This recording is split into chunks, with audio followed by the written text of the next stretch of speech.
So it ends 1-1 on the night, but Rangers go through 3-1 on aggregate against Panathinaikos thanks to Gassama scoring with what was practically his first touch of the ball after he came off the bench, almost replicating his performance last week in the tie, where he had slightly more touches before he got his opening goal for Rangers. But the way that the game went, Rangers fans will probably be concerned with the performance over the two legs before they went down to 10 men, Panathinaikos. But at the end of the day, performance goes out the window when you just have to get the job done to get through in terms of the tie, where they're either going to be playing Servette or Victoria Pilsen in the next round, which you would say are easier opponents. However, the performance levels of Rangers definitely need to improve, particularly when they get to the playoff places, if they do get that far,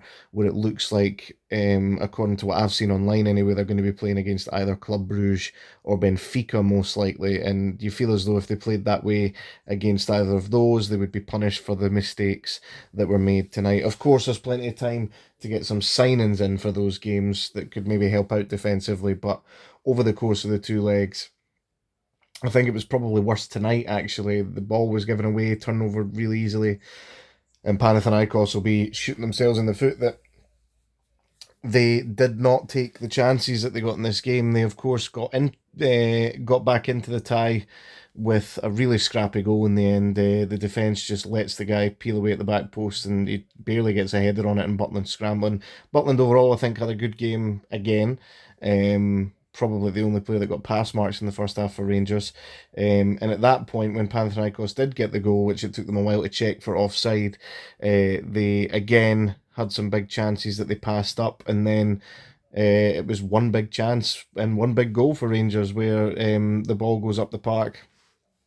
Danilo has a couple of efforts that are blocked and saved, and then it falls to Gassama. Really good effort on the half volley, and it goes in off the post. And he is instantly lauded and praised by the Rangers support over the past two legs, and rightfully so. Question is, why didn't he start this game? Is he not fully fit yet? Will he start at the weekend?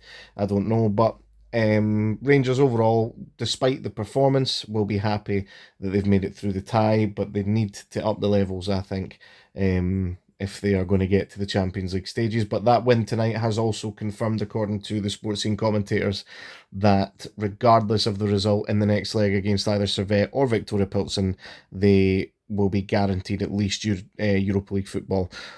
So, the draw also adds points onto the coefficient, which is always nice as well. If it had been a loss tonight, no points would have been added onto the coefficient.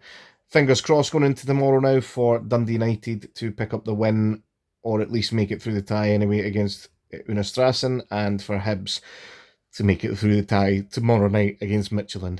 If you are new around here, please consider checking out some of the content on the channel, particularly the SPFL Premiership prediction video that went up earlier today, and I'll catch you in the next one.